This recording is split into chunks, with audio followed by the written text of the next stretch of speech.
This is Charlie Parsons for Boxing Social in association with Empire Fight Store. Got a bit of a congregation here behind us for the big Dev Sahni interview. People want to see what's said. People want to see what is Dev going to say in this interview. Actually, Parsons, because your arm's there, I just heard Umar go, no, we don't, and then he walked off. Can you get the badge in? We might as well, wouldn't it? You might as well get it. How does one... There we are. The badge is in. He goes, he gets that badge in. Mr. Charlie Parsons, you've taken off, you've blown up, haven't you? It's mad, Dev, mate.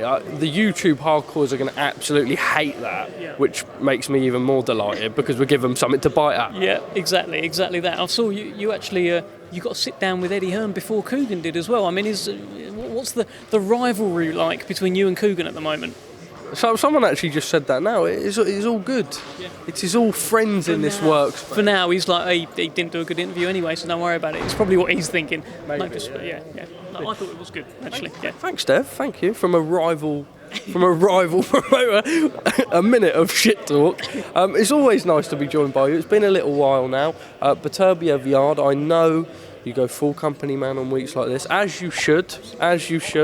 I really hope Anthony Yarde does it. I think anyone who's a Brit should hope Anthony Yarde does it. It is a steep ask, being realistic though. We're talking about a pound for pound great, a special amateur, someone with fierce punching. Can it be done? Of course it can. Before we talk about can it be done, let's talk about what a huge task this is. In order to become a world champion, so many fighters, they get maybe an easy touch, maybe they get a faded force, maybe they get someone who no one's heard of and he's got a bit of a padded, blown-up record. In terms of actually having to fight for a world title, Anthony Yarde having to go to Russia to fight Sergey Kovalev, having to fight Artur Beterbiev, the unbeaten unified champion who knocks out every man, it doesn't really get much harder than that. The only fighter, I was talking to Andy Clark about this, the only fighter in recent memory that I can think of that has had this sort of level of difficult tasks to become a world champion is Luke Campbell. And he had Jorge Linares, who was on fire, and he had Vasyl Lomachenko. And, it was bad, it was unlucky, but here's the difference. Lomachenko can dazzle you, he can daze you, Beterbiev can beat you up. This is quite the tall task. But Anthony Yarde's at home. It's destiny. This is the venue, this is the ring, I hope, that he made his pro debut in, right? It's amazing. He's better now. He's refreshed. It's 3.5 years later on from the Kovalev fight. They've learnt as a team. They've grown as a team. He's picked up wrinkles in his games. He's been through stuff in the ring, outside the ring. It's time, Charlie Parsons. It is time.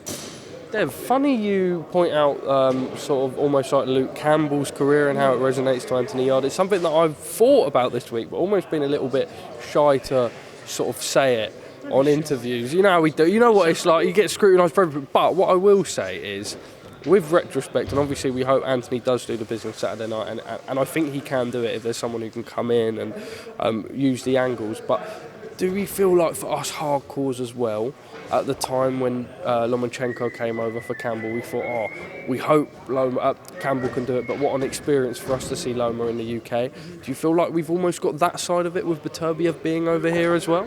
Well, look, people who aren't at the venue, and there are still a handful of tickets available, get tickets, come along, and you get to see this guy. If you can't get to the venue, come along to the weigh-in, where that's open to the public as well. You should come and have a look at this guy. You should watch him on TV if you're not at the venue. He is incredible. For me, he's the #1 light heavyweight in the world. I put him above Bivol because I really rate his win over Gvozdyk. I think the fact that he knocked out Joe Smith and Bivol went points with him, little things like that, you got to look at that. I think he's an incredible force. I just think Frank usually gets these right. And he nearly got it right when Anthony Yarde fought Kovalev. Very nearly got it right, and it turned out he was wrong. Anthony Yarde was a little bit too green, the jump up in levels was too much. But we're just looking at a different guy now, and being around him this week, you can just tell there's a feeling of knowing in the air from Team Yarde. Dev, on the world of boxing as a whole, Anthony Joshua, obviously Jermaine Franklin, which we'll go into, looks to be the fight for April 1st. Firstly, Tyson Fury, Oleksandr Usyk. Now, I feel like there is a small air of doubt in this fight all of a sudden. Usyk's put out a video. We know Tyson Fury's not been as vocal as he usually would for a big fight like this.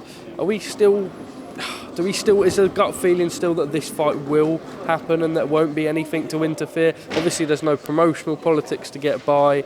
Your take on it all. So my take is I don't know anything you don't know. So there's not really anything... Speculation, though. There's not really anything that I can sort of give away, but it's just... look, everyone involved in this fight wants to have this fight.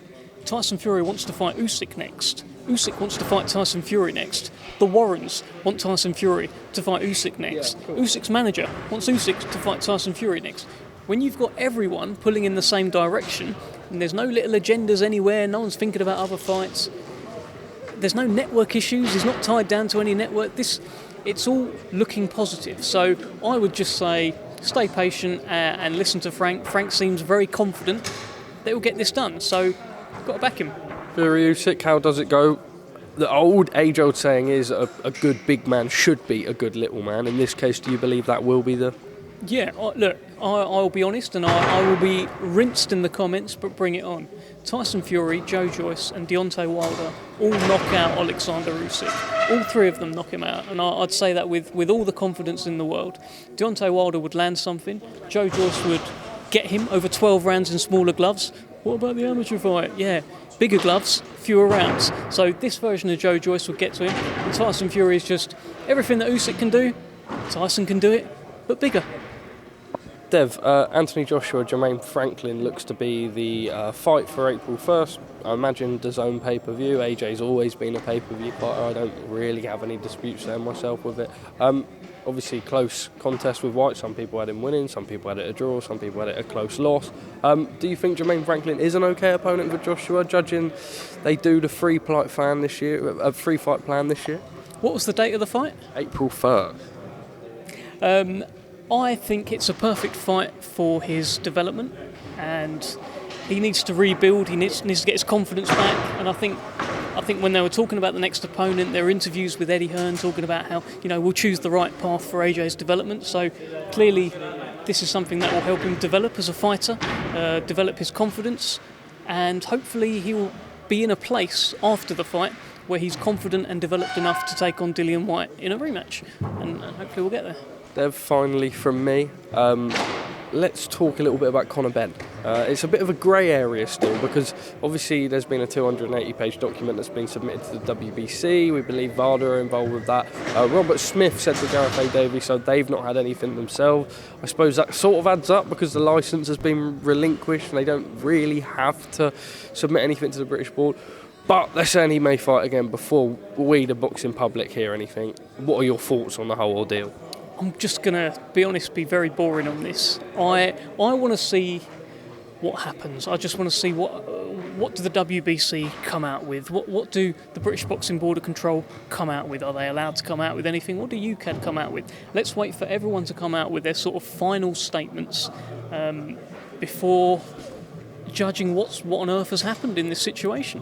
Picking up on that, they're saying now that he may fight before we get any statement because it's a process that takes so long.